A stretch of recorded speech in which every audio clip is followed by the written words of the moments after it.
Cool. Well, let's get started. And so it's even though it's recommended that you do a lot of customer discovery in the startup field, we still see a lot of entrepreneurs coming to us with the technology first, and not even looking for the need. And they're just like, I've got this amazing technology and I want to commercialize it.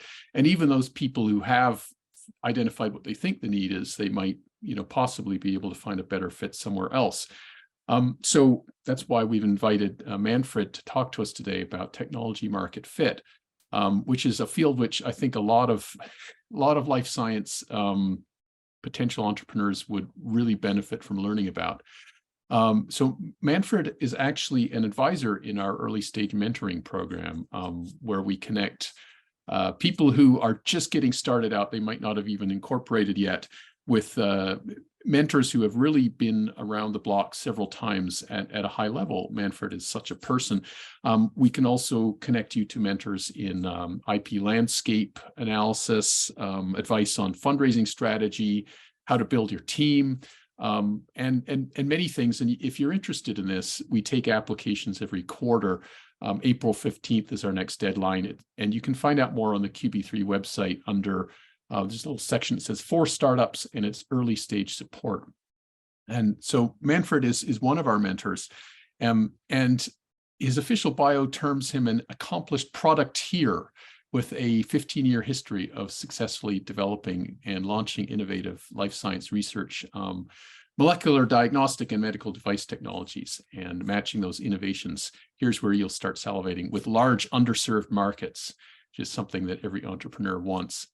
And as we were discussing when we started out, Manfred did a master's in public health and a PhD at Berkeley in infectious diseases and immunology, and served for 6 years as a consultant at LEK, where he advised clients in genomics, proteomics, and molecular diagnostics.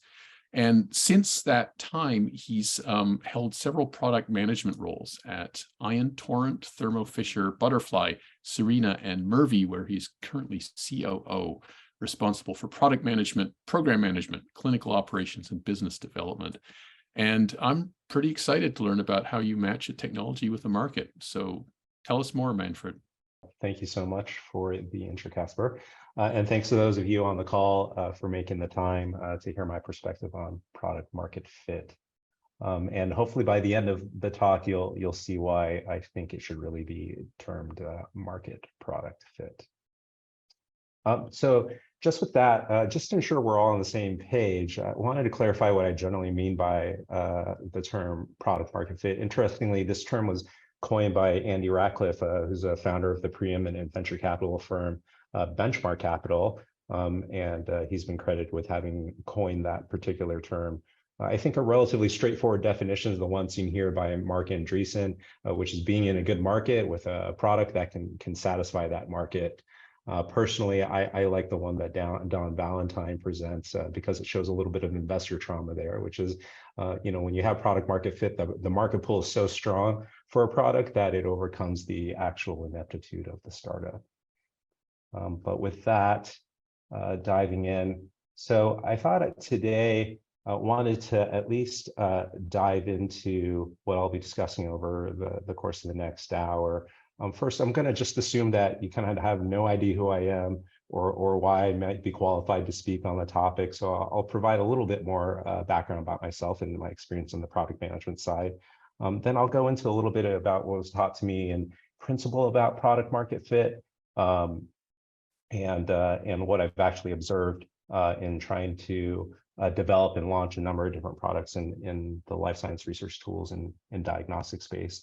And then finally, I'll draw from a couple of personal case studies, one from about 15 years ago, and one more recent example, just to show how my colleagues and I have looked and tried to optimize for product market fit in some actual products that we're bringing on the market.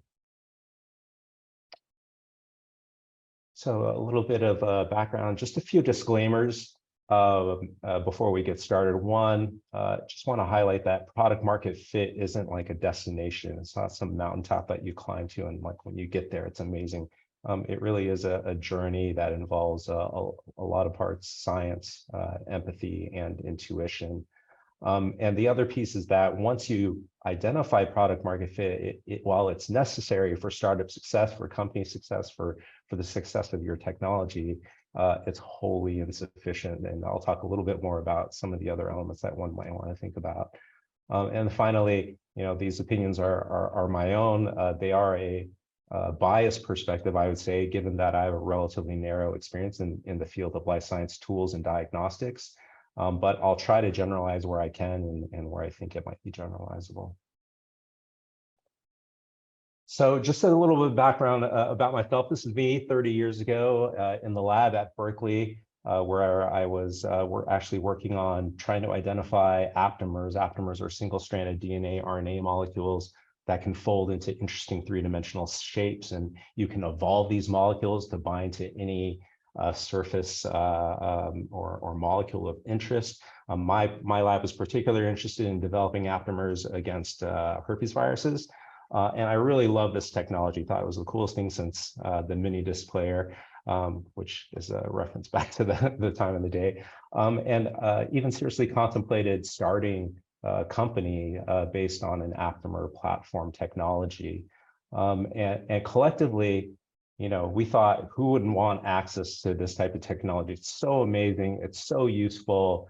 So many people could benefit from it. If we just simply built it and made it accessible, they would come. Unfortunately, that typically, unless you have something truly groundbreaking that kind of, for whatever reason, can define itself in terms of utility, it's rarely the case. And I think it was, quite apparent to me at the time that I didn't quite understand, how to make that technology actually useful in a broadly applicable manner. And obviously, there's a lot of optimism, but probably a little naivete. So over the past 20 years or so, I've sought out to just get a better understanding of product market fit. And I would say there was a phase of my career where really it was about learning the principles of product market fit in management consulting, and then applying those principles in real world practice as I took on product management roles across a number of different technology areas. And I've been super fortunate to be involved in things like benchtop DNA sequencing, pocketable ultrasound technology, and most recently trying to develop a new way of improving prenatal care and prenatal health by offering a personalized window into pregnancy. So the commonalities across all of these was underpinning all of these technology, all of these products were some amazing basic research, basic science and technologies.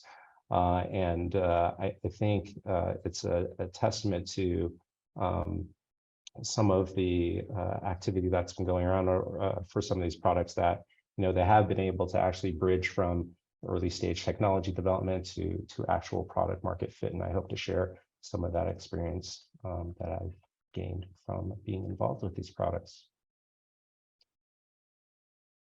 So would like to talk about a little bit about the product market fit in principle, and then contrast that to what I've seen in practice. And in principle, during my early years as a consultant, I observed that, people's views around product market fit seem relatively linear. And oftentimes, even in early stage startups and speaking with early stage investors, I often see a heavy emphasis on trying to define your market.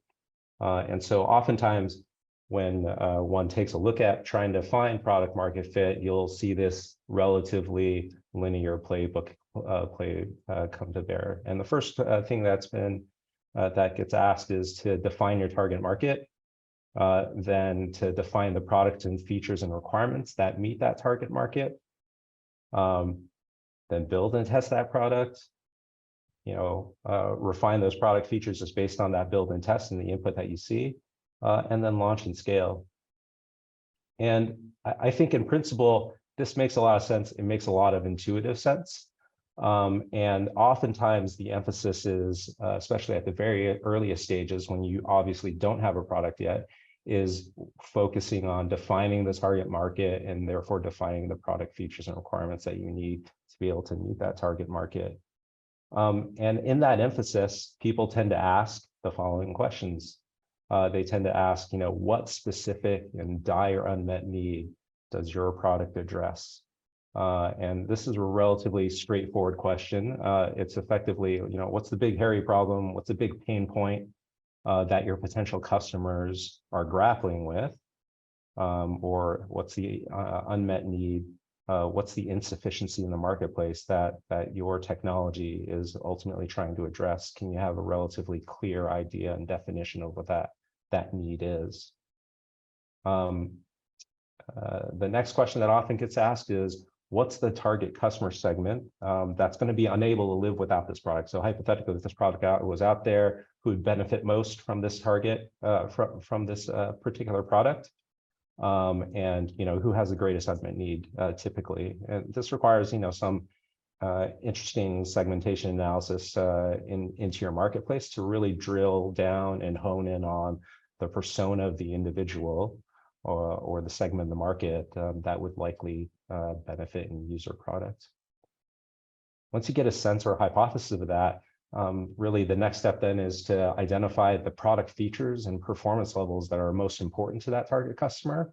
And more importantly, will drive them to become very rabid fans of your product. So depending on the nature of the product, in the case of next generation DNA sequencing, certain people are interested in the overall throughput of the technology, how many gigs of data of bases does it generate. Others are interested in accuracy. Others are interested in turnaround time, how quickly does one get an answer. You really have to figure out what product features are most important to a given customer segment that you're looking to go after, and then also define the specific performance level thresholds that will make them want to adopt your product, want to be excited about your product. Something that some people are kind of on the fence about is I often also like to look at competition in the status quo, and specifically looking at how others have attempted and more importantly failed to address the unmet need or failed to serve the target customer. I think in that failure you can learn a lot about why they may have been unable to make sufficient traction in the marketplace. Hopefully take a lesson from those failures. More importantly, if there are relatively successful competitors, it would be also important to understand why they are successful. And last but not least, I think on this piece is that it's really important to not view product market fit as a static quest and static question. You have to really take into account how industry trends, unmet needs, and competition might evolve over the course of your product development cycle. I'm going to assume that for most of you, these aren't products that you can launch, in the matter of weeks or months, and that oftentimes it may take months, if not years, to get something out the door.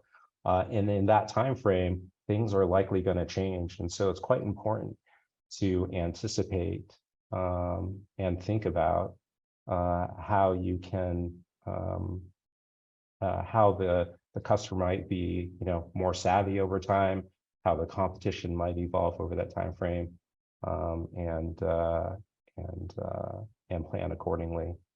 One of my mentors often likes to use the quote from Wayne Gretzky, which is I like to skate where the puck is going to be and not where it's been. And I think that's quite appropriate when one thinks about especially a high technology product development, because oftentimes the marketplaces that you're launching into are super dynamic, rapidly evolving. And so it's helpful to be able to see how that evolution has been taking place, to have that historical context so that you might be able to anticipate where customer needs and requirements might end up as a result. So absolutely encourage you to assume that your customer will get savvier over the course of your product development lifecycle. Assume the competition will get more heated and plan accordingly. And the thinking is that once you kind of in this principle basis, if you can really define the problem well, if you can define the target market segments and personas that are likely going to use your product, and you can anticipate how the market may evolve or how customers' needs may evolve, that should hopefully then inform an optimal product value proposition, feature set, and or user experience. And this is kind of how I was trained, what I learned in over the course of kind of my initial years in looking at this question of product market fit.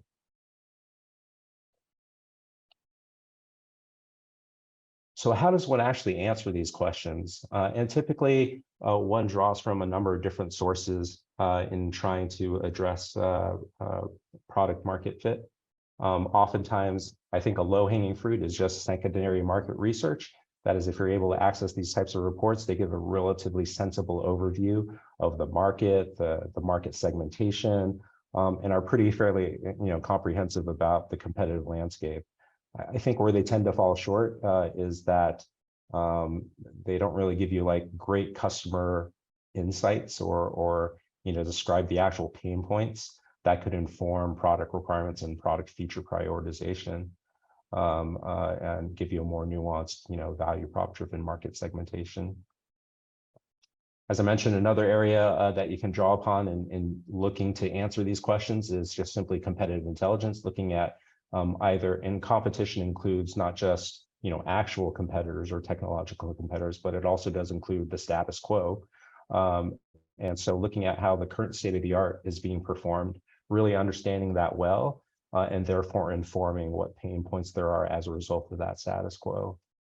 And then where I often like to anchor on is just qualitative and quantitative customer research. This is, effectively talking to your potential target customer segments, either informally in conversations, or in more, rigorous quantitative settings, things like conjoint studies, surveys, whatever the case may be, to really nail down some of these fundamental questions about unmet needs, pain points, feature prioritization, feature performance requirements, and their own perspective on how their applications and needs may evolve over the course of time. Oftentimes the bulk of what I rely on is that type of customer research. In practice, I think, this all sounds good from a principle standpoint. That is, this idea of defining your target market, defining product requirements, building it.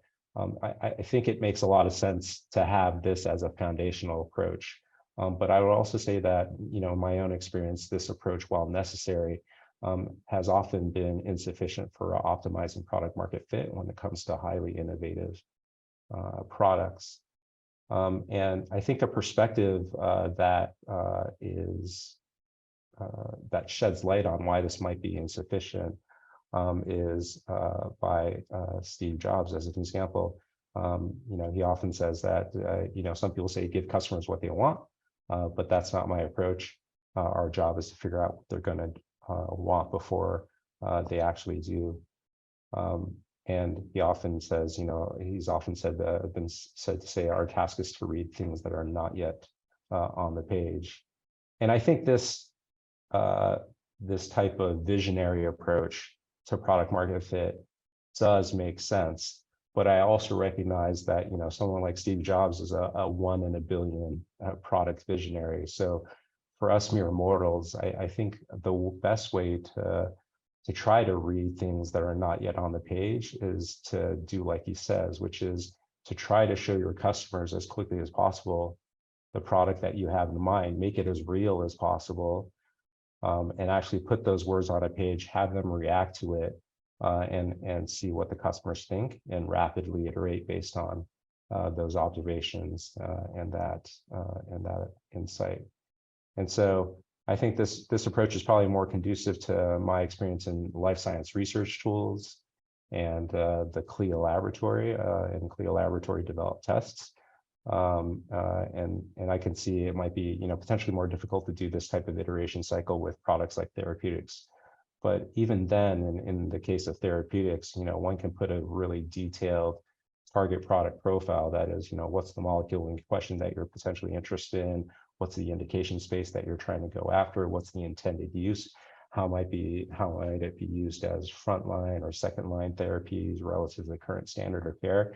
You can make it as real as possible and drive that type of insight. You might get some really insightful ideas about the likely utilization of your product. So I might offer up something a little bit more nonlinear as a result of my own experience in practice. And certainly, I still think it starts with defining the target market and thinking about what the really big problem is that you're trying to address. But it's actually quite important to have internally a strong product vision with some sufficient grounding in the market and customer. I think if you're obsessed with the problem and you have empathy for the customer, and you're a technologist, you can really think about then how to optimize your technology to be able to meet those needs. And ultimately, you're not asking the customer, how should I solve your problem? You're thinking about, the problem itself, and then drawing upon your technological expertise and technical expertise to think about how you're going to solve this. Then definitely encourage you to rapidly build and test that product with the idea that perfection is the enemy of good enough. Obviously, for products that affect human health, you don't want to do this half-assed, but and take into consideration, obviously regulatory and other types of considerations. But it is important to define some viable feature set that is going to enable you to get traction, get feedback in the marketplace, to be able to refine those product features and test them in the market, and to be able to launch, observe, orient, decide, and act on those observations and scale. And in building that strong product vision, I think it's often important to rely on internal stakeholders, especially in the early stages of your product development lifecycle, to help inform this product vision and vet it. And that might include your stakeholders in research and development, who have a very strong idea of the technological capabilities of what you're trying to develop, and how those capabilities might actually evolve over the course of the product development lifecycle. For me, oftentimes it's super important to involve regulatory to just understand the boundaries by which I can do this type of product iteration. Of course, sales and marketing often serves as a great surrogate for the customer. You want to be able to build something that your commercial team is excited about, that really, from their perspective, also meets some type of unmet need. And then in the case of clinical diagnostics, I often rely on my clinical medical team to be surrogates of the customer, to help vet some of these ideas about what we want to develop and what product features to effectively prioritize, and what level of performance we need to achieve to be able to get sufficient market traction. The other thing I'll highlight is that it's often a nonlinear and iterative process. And so as you get on market and you observe how things are being utilized and you get feedback in real time, it results in having to go back, iterate, improve upon things, and roll things out again. And so in practice, it becomes a somewhat non-straightforward path to actually finding product market fit that on the one hand has a lot of strong internal vision and product vision about where you can take things, but then is also grounded by this iterative cycle of being really on the market and seeing how customers are using it, and improving your technology accordingly, or improving your product accordingly.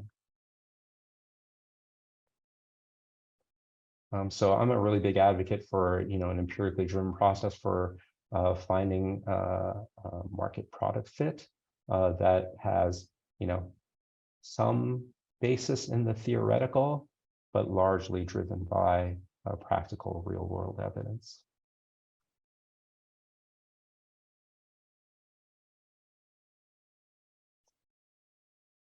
So just a couple of, it's difficult to talk about product market fit in hypothetical terms, if you will, and generalizations. So I thought it might be useful to dive into a couple of examples and case studies to just show how we've been able to seek product market fit with specific examples from my own career. And oftentimes, I appreciate what Casper was saying at the very beginning, which is there are a lot of different ways in which one might find themselves forming a company. One might be super passionate about a given problem or unmet need. They already have a very clear sense of why that unmet need is so dire, and are really trying to find then an optimal solution. In other instances, and in a large part of my experience, oftentimes people have like an amazing technology for which they're looking for, a possible application or a possible problem to solve. I think in both of those instances, this type of approach can go a long way toward helping you refine the product definition. So just with a couple of case studies, one, I'll go back to my time at Torrent in 2010, 2014.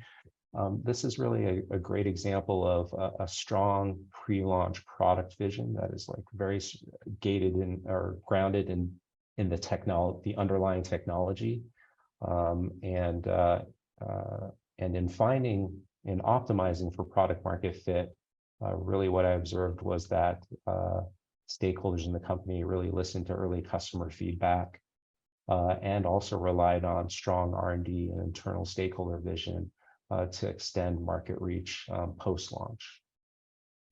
And so for some context, Torrent was a really novel technology which effectively enabled people to perform DNA sequencing on a semiconductor chip. Each of these chips had millions of wells in them. And in these wells, you would have amplified fragments of DNA that as you perform the sequencing reaction, and it would incorporate a nucleotide, little hydrogen ion would be released in bulk, and that would result in a voltage change. And so if an A got incorporated, you would see that rise in volt, and you would be able to then call that an A that had been incorporated in terms of being able to do the DNA sequencing.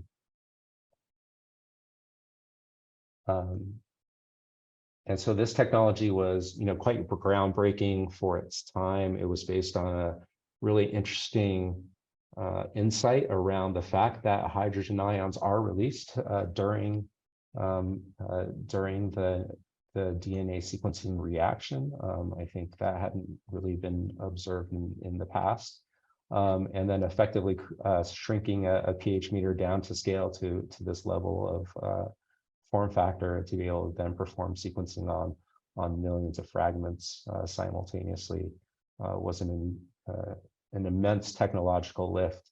And so really this company had started on strong grounding in technology, and the founders were quite savvy and strong-minded in terms of how the technology might be useful and applicable. And so pre-launch, there are a lot of when the PGM first came out, I think there was a really strong product vision behind it, reflection of both the organization and the founder's personality. You kind of have to have a strong product vision to select this color scheme for your product, and to slap on an iPhone port, for no real reason other than that you might think one day customers might want to remotely monitor what's going on with their instrument. And so there was a lot of these cool technological innovations all baked in to this particular product. And it was quite, in terms of positioning, oftentimes they referred to, the simplicity, the speed, and the scalability of this instrument. And as a result, that would result in low capital acquisition costs, a low cost instrumentation. Instead of hundreds of thousands of dollars, one could access next generation DNA sequencing with something that was tens of thousands of dollars. It had a relatively low cost per run. Instead of having to burn thousands of dollars of reagents per run, might only cost $100 per run. It had relatively rapid run times also, instead of days in terms of turnaround time on the sequencer. Oftentimes data could be generated in a matter of hours. And they also had, relatively strong hypothesis around the application spaces in which the PGM could be used, namely being able to sequence fragments of DNA or amplicons and microbial genomes. Once the sequencer was out on the marketplace, a couple of interesting observations immediately became apparent. The first one, in the first few months of launch, we got a lot of feedback about how the system really wasn't optimized for amplicon sequencing. I think the protocol that was initially provided was deemed, a bit kludgy. It really forced customers to kind of order their own custom primer set to kind of do their gene of interest and interrogate their gene of interest. We heard a lot of feedback from both sales teams and field application specialists that really what customers wanted was to be able to do massively large panels on the order of, being able to interrogate hundreds or thousands of genes all at once, and to be able to do their own custom specific panel. And so given that that feedback in the first few months of launch, this desire to want custom targeted sequencing panels, we were able to, excuse me, there was a concerted effort to be able to take this feedback and create a custom targeted sequencing panel solution, which we now know as AmpliSeq. And this was a really great innovation for the platform for a number of different reasons. One, AmpliSeq was not just a reagent solution, that is a solution that enabled scientists to amplify any target region of interest. It also was a software solution to be able to enable them to just put the gene region of interest in, and on the back end, our manufacturing partners would then be able to develop their custom primer pairs to be able to amplify those gene regions of interest. So it made it super simple for customers to be able to just do any custom panel of interest that they wanted. And that enabled us to really create a core market position for PGM in the area of targeted resequencing.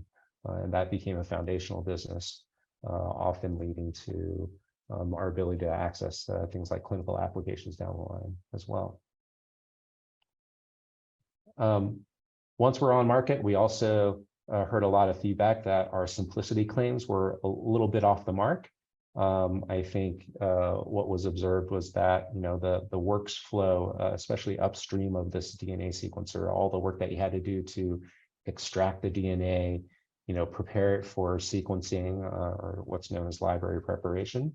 All of those steps were, quite manual, required a certain level of laboratory expertise to execute.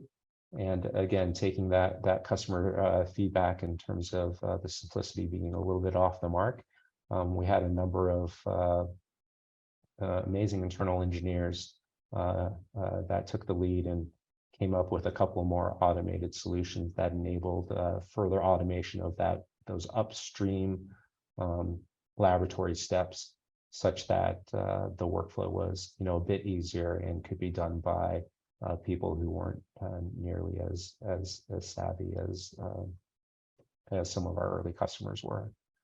And I think it's the combination of these two solutions, that one having this custom targeted sequencing panel, and two, continued drive for ease of use that enabled greater and greater traction for the PGM.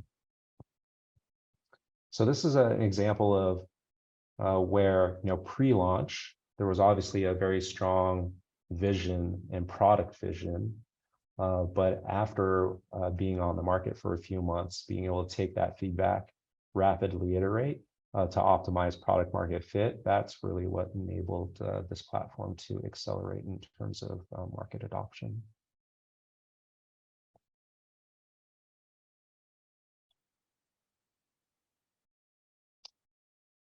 Thank you again for the opportunity to speak on this topic. I think this is certainly something that's been near and dear to my heart over the past decade.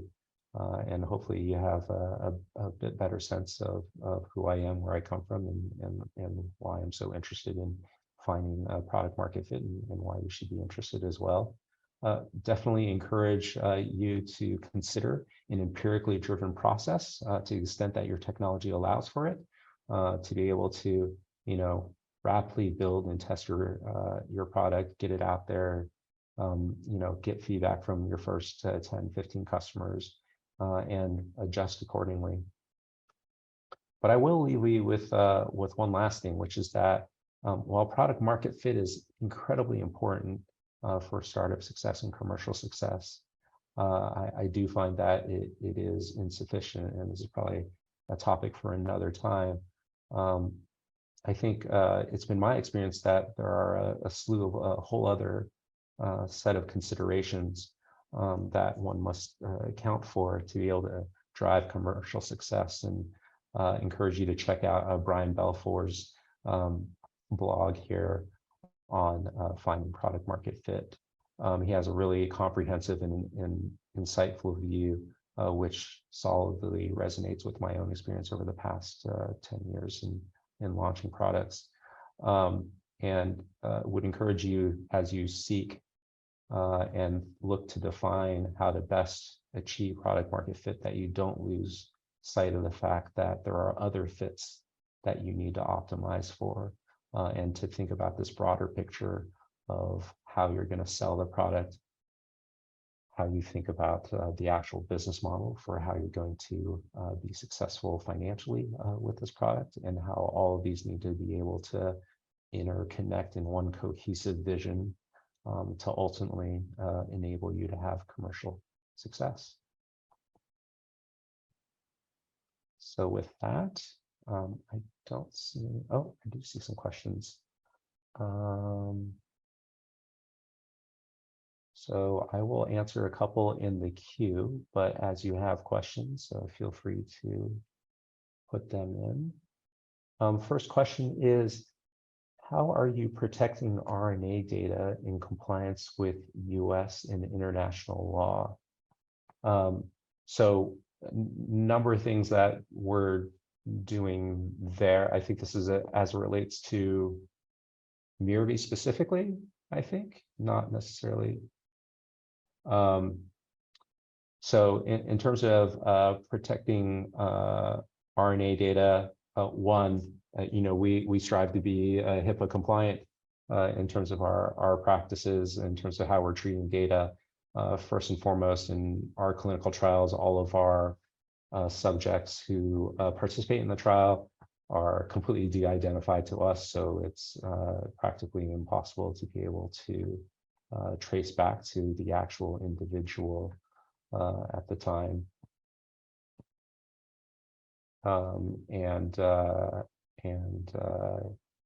Yeah, I think we've put a number of protections in place in terms of how we operate from a research perspective, from a data generations perspective, and data protection and privacy perspective.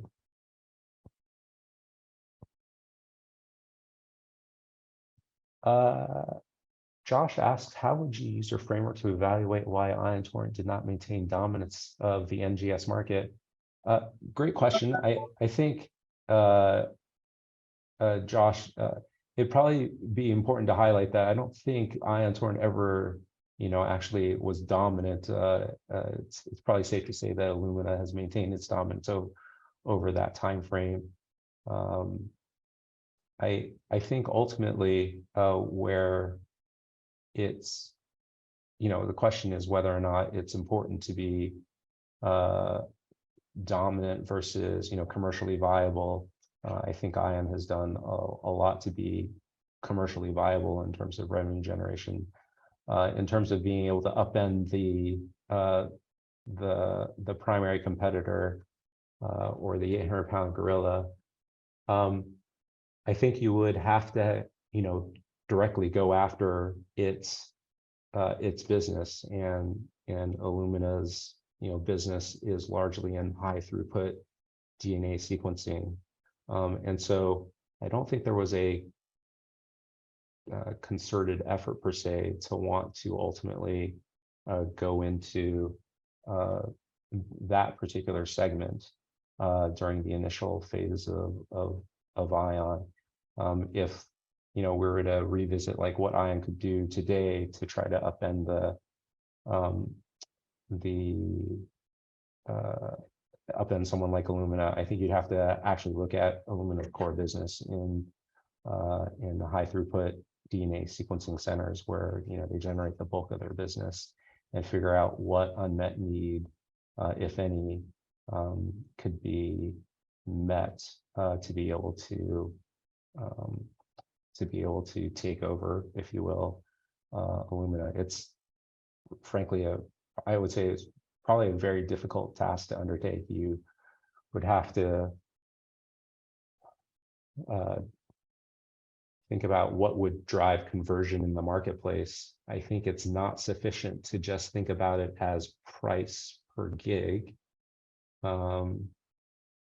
because the next generation DNA sequencing market has evolved so much that there are other considerations to think about in trying to get someone to switch to a new technology node. You'd have to think about the way in which people handle, manage, and analyze their data, and how you could get them to switch away from those processes that they've already invested in terms of building those data pipelines. You'd have to think about all of the training and effort that has been invested in trying to get people trained up on Illumina workflows, and then convert that workforce to your workflow. There are so many different considerations, I would say, that one would need to think about to try to convert that marketplace. From my perspective, I don't think that if you came out with maybe if you came out with like $1 whole human genome, maybe it would be sufficient. But I think even then, there's so many ways in which a competitor like Illumina has created moats around its key core businesses that it might not be a great idea to just from your initial startup idea to go head to head with Illumina. I think rather what might make more sense is like figure out where there are other unmet needs where your technology is optimally fit, that are rapidly growing markets that may be underpenetrated, underserved, and figure out your niche there, to give yourself the right, if you will, to go after a competitor's core markets like that. For a therapeutic research company with 0 prior sales and marketing teams or clinical team members, how else can you gather empirical feedback? Great question. I think in that sense, I would encourage you to do a couple of things, maybe from the get-go. So if you're a therapeutic company, I'm assuming you have an indication space already. I'm going to make a couple of assumptions. You have an indication space that you're thinking about going after, and you're simply wanting to really dive in and hone your target product profile for that indication space. If you do have a sense of like what the indication space is that you're going after, I would simply look at like who the big key opinion leaders are in that space, who've been running the big trials, and try to reach out to them, pay them an honorarium, whatever they need for their time, to have the conversation, to think about where you can, to think about how you can refine that TPP. Obviously, go to conferences where your particular indication area is highlighted, so that you can have this ability to network and talk to people. I think there's just simply no replacement for trying to develop a strong empathy for the person who is ultimately going to be prescribing your drug or benefiting from your drug, and building out that network of contacts to be able to get that firsthand feedback. So highly recommend you read a bunch of papers. There's email addresses. You'd be kind of surprised. I in the early days of Mirvie, I had no network in the OBGYN and MFM space. And so as we're diving into the space of preeclampsia, I pulled all the top papers on preeclampsia, built a network map of nodes of key opinion leader networks and expertise. And then I just reached out to them to see who responded and wanted to, talk about their work and their research. And that was a great way to make the contacts, to seem like you know what you're talking about, because you're reaching out to the relevant folks after your review of those papers.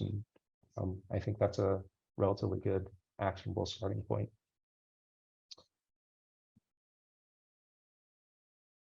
George says, for therapeutic products, understand how existing products are delivered, cost, and ease of use. It looks like it's more of a comment. I totally agree. And I would say that, I am probably the least qualified to talk about therapeutic products, and would encourage you to speak to other Baker mentors who are far more qualified than I. Have never developed or launched a drug product in my life.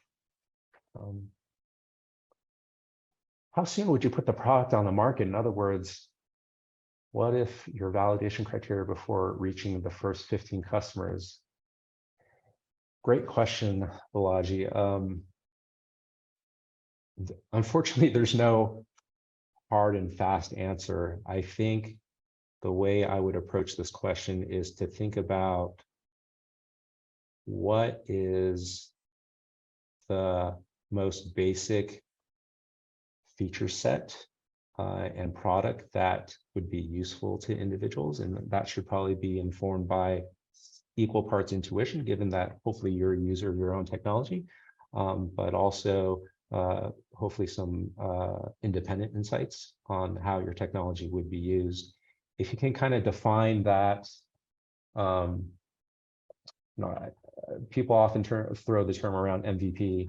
I don't particularly like it. It's useful, but if you can help define kind of that most core set of features for your given product and work to develop that to a level in which you feel things are relatively rigorous, stable, and will be useful for your customer, that might be a good point to at least beta test it or maybe even alpha test it. So it's a process. It's not like all of a sudden, like one day you go, yes, this product's like ready for launch. I would say, initially do some fact finding, figure out what the minimal feature set is that you need to be able to develop toward. Once you feel like you've gotten to that place, it may make sense to engage with a very small, limited number of individuals to get feedback on how that particular product is working. And as you're getting feedback, iterate and act accordingly. And it'll, I would say it'll reveal itself as you're getting ready for market launch. That having been said, that's just but one piece of getting ready for market. You also have to consider a bunch of other considerations that you and I could talk about when we talk about your company next week. But those things would include manufacturing. How are you scaling your product so that people can actually use it? And that would include having supporting material and evidence that your product works as intended. So a lot of other considerations besides just making sure that the product is ready for prime time before you really go out to the marketplace. Great. Well, thanks very much, Manfred, and thank you to everybody who attended. I hope we get to share your slide deck. And as you notice, we're recording here, so there was a lot of people who registered for the talk, and they'll probably be asking me afterwards for the recording link.